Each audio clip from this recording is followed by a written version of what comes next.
Our top story tonight, in his first public remarks since strikes began in Iran, President Donald Trump is signaling a potentially lengthy conflict, warning U.S. military operations could stretch on for weeks. The comments come as tensions escalate across the Middle East, with new exchanges of fire between Iran, Israel, and U.S. forces. WSAV's Margaret Chadbourne with the latest.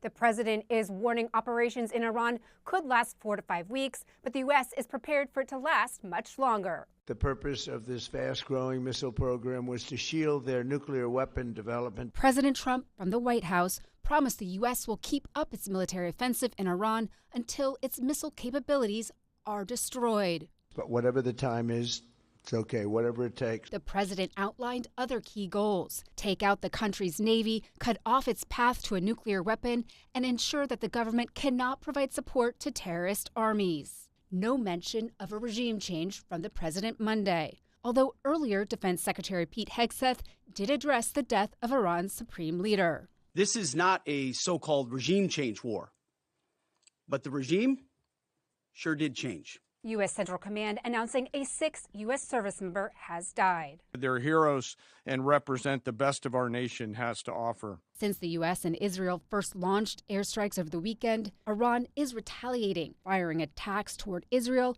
and U.S. military bases. The most critical point is that this was a defensive measure, a defensive operation. Reaction to the conflict in Congress is sharply divided, with most Republicans backing the operation. But Democrats are sounding the alarm. No matter how you feel about the Iranian regime, we stand at a dangerous moment for our troops and for the Middle East, and even perhaps for the world. Democrats want to put the war for a vote that could happen later this week. Meanwhile, top administration officials did brief congressional leaders earlier today, and tomorrow they will brief the full Congress. Reporting in Washington, Margaret Chadbourne. We just heard the latest from the region, and here at home, a local Iranian-American woman says she is hearing firsthand from her family in Iran, and their perspective is one of gratitude. A second-generation Iranian-American woman using the pseudonym Rojin says the Iranian people are dancing in the streets after the recent strikes. Phone lines into Iran had been limited, and calls with her family had been sparse.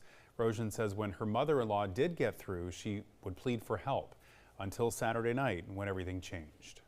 Just wanted to say thank you to our American servicemen and pilots who are over there, because you need to know that you've saved a lot of lives, and there are people inside the country who are seeing the regime's repression machine that was bombed and now unable to hurt them, and they're screaming out and saying thank you Israel and thank you America.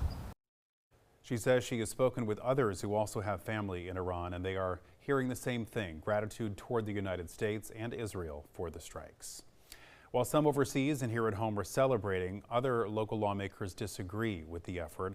Georgia Senator John Ossoff tells WSAV Trump has launched this regime change war and put American forces at risk without presenting evidence of an imminent threat, without clear objectives, without having exhausted diplomacy, without a plan for the aftermath, and without the consent of Congress. I pray for the safety of U.S. forces who have been ordered into battle and commend their extraordinary professionalism. As tensions escalate in the Mideast, security is also being stepped up at military installations here. The military installations across the country, including Fort Stewart and Hunter Army Airfield, are now under heightened security. That includes 100% ID checks at entry gates, random vehicle inspections, and the suspension of the Trusted Traveler program. Meanwhile, everyone 18 and older must show a valid ID, and visitors will need to go through a visitor control center before entering. Similar measures are also in place at Marine Corps Air Station Beaufort, where leaders say the steps are necessary to protect service members and their families. Drivers should expect delays at all gates and are urged to plan ahead. Officials say these measures will remain in place until further notice. You can see our local coverage at wsav.com/Iran. Developing now in Savannah, police are investigating two separate shootings, one leaving a man injured, the other turning deadly. SPD says the first shooting happened around 11:15 Sunday night near Lavinia and Hardin Streets. There, police found a man inside a car near West Victory Drive and Martin Luther King Jr. Boulevard, suffering from gunshot wounds. His injuries are believed to be non-life-threatening. In a separate case, police are now searching for a suspect in a deadly shooting on Eccles Avenue. Officers say a 38-year-old man was found shot multiple times Sunday morning and later died at the hospital. Investigators have identified 26-year-old Malik Frazier as the suspect with active warrants for felony murder, aggravated assault, and weapons charges. Police say he should be considered armed and dangerous. If you have any information on his whereabouts, you're asked to contact Crime Stoppers at 912-234-2020.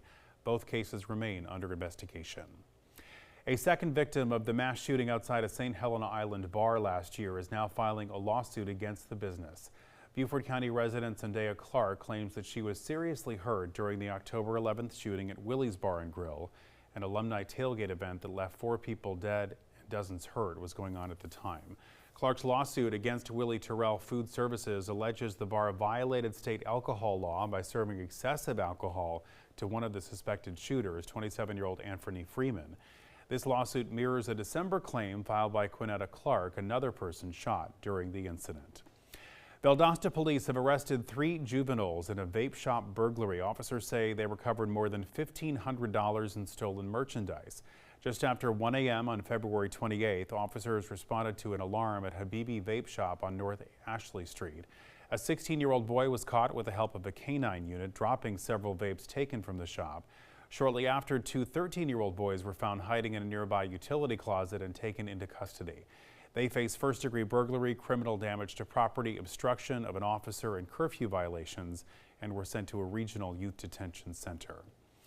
New tonight, residents in Pooler using their voices after they say one of their peaceful parks is at risk as the city is looking to build industrial warehouses right next door. WSAV's Isabella Baez attended tonight's meeting, and she joins us now with what the residents had to say. That's right, Ben. On tonight's agenda was a zoning change that will potentially change the area right by Tom Triplett Park and the Ogeechee Canal to go from light industrial to industrial. And residents are expressing some major concerns. I want to live next to a warehouse. Well, now you're telling me they're going to put 3 of them that border 2 pieces of my property. The topic of the night, zoning changes that would set the groundwork for industrial warehouse buildings and a new access road, all right near Tom Triplett Park and the Ogeechee Canal. I realize you want to put warehousing here, but is it really what you intend to do? And they said, without a doubt. We've already met with folks at Pooler in the planning and zoning, and the only way this makes sense is to take traffic off of 80. And so what they are doing is incredibly different than what happened in 2022. They will be building a road south. The proposal calls for a traffic impact study, the elimination of truck traffic on side roads, and the establishment of a public main access road that will go through Georgia Ports Authority property. Still, residents are concerned about what the years of construction will look like and what potential environmental damage the project will bring. Even though it might not be exactly on the canal property, but it's close enough that it's going to cause damage, pollution, noise. Take away that quiet, peaceful green space that we love to have in this area. When you propose development of this size, this close to this very environmentally sensitive places, the impact doesn't just stop where the property line stops.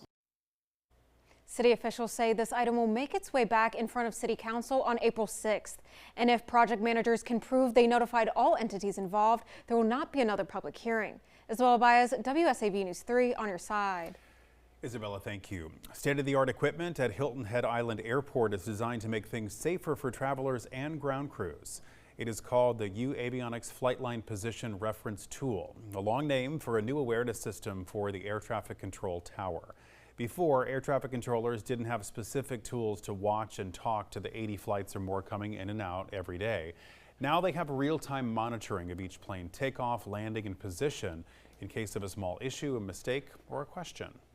Pilots report their position or speed not completely accurately. They just maybe a little bit off. That can make a difference, maybe not for a single airplane, but in busy airspace, that makes a difference. Now, these controllers can see anything like that develop before it becomes an issue, and they can talk to folks and say, hey, you know, here's what's going on, here's where you really are located, and here's something you may need to think about. The FAA is determining whether the equipment will now be provided to all smaller airports in the nation, and federal dollars would then pay for it.